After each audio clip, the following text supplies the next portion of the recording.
I've spoken about the idea of, when we go down this path, this silent pain of eating disorder, you lose your spirit. There's nothing feeding your spirit energetically, literally food, Yeah. And I do. There's images of me where, again, I masked so well. Like my outer version of myself, I was buoyant, physically active, like dancing, like presenting.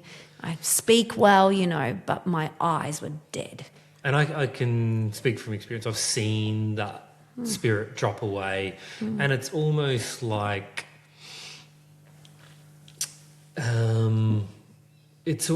exhaustion. Like I don't have the energy to even worry about that anyway. So just do it. Yeah. Let's just whatever. Yeah. It's gone. Yeah. There's no fight, no fire. There's no fight. There's no will. There's no fire. You've lost the essence of who you are. Yeah. You know what I mean? So, yeah, did that journey and was in an outpatient clinic for 3 years and connected with some really beautiful psychologists, dietitians, counsellors, people that had lived experience that were in the house that I would go to frequently. Yep. And then I got clearance to go overseas and that kind of was a bid for me to reinvent Fiona. Sure. And it was a blessing in disguise. I lived overseas for more than 3 years and came home for one part of it with the intention of coming home and was like, no, I'm not done. So I went back and got to just be the version of me that I wanted to be. And then I came home and built my first business and professionally all that trajectory went and so forth. And, the food element, it dissipated. It didn't go. Sure. It's never gone.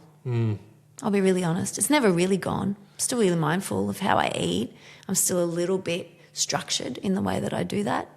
So explain that to me, because there's a I guess a thought or a theory behind it being almost so anorexia being a third party, an influence on your being.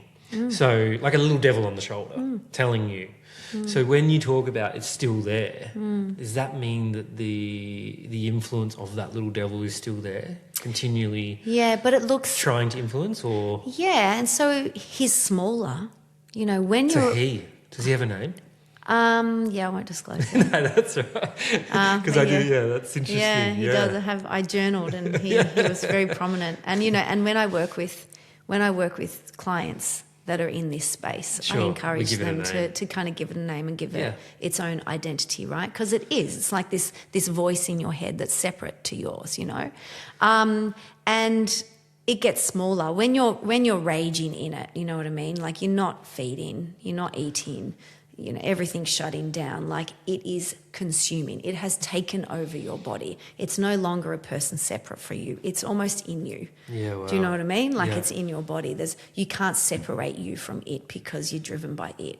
And I've never had an addiction, but I would liken it to be something similar. Do you know what I mean? Where you're so consumed by the need to keep acting and behaving and honouring this voice, this belief system, that it takes over your body. Do you know what I mean? So there's no disconnect from it. You have to embody it, the same way you have to drink to feel like you can manage your life, take substance or whatever your choice is, right? So it gets smaller though, right? And this is where the work happens. It's when you identify, hold on, is this me or is this my doubt? I call it kind of doubt now, or that mechanism to control speaking. Because my life is, feeling disorderly, or because I feel out of control, or because I'm feeling hurt and pain. A big part of it is the suppression of feeling. Okay, yeah. So, me now in my mid-40s, clearance from it for a really, really long time, but it had obviously manifested in lots of other ways. Do you know what I mean? It's that bid for control. So I know, I used this with my students the other day. Time and space is really important to me. It's a really big trigger for me. When I don't have enough of it. So your own space? Personal space? It provokes a lot of anxiety in me. I feel controlled, right? I feel suffocated. And then I spiral into sometimes internal feelings that make me feel really discombobulated. And so I almost move quicker. Do you know what I mean? So I'm not being very present, I'm not being very conscious, I'm not being very grounded. Do you retreat? Yeah, 100%. Yep. Dissociate and Yep. retreat, you know, and that's a really big part of the eating disorder as well. Do you know what I mean? Yeah. Like you are told to disconnect. So it is a silent pain, and you lie through your teeth, right? To just push everyone away because you don't want to be exposed. You want to keep all of your secrets. So you dissociate, right?